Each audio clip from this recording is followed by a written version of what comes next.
got a mind, but even that could change. You could flip the gray matter like some batter in your brain. That's why I say, fake it till you make it A. And if you play that game, then you just might make a change. Rearrange all the bad to okay.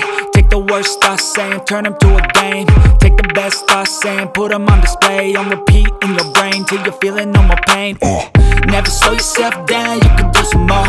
Push past all the pain and you'll find a door. Open it up and finally explore everything that you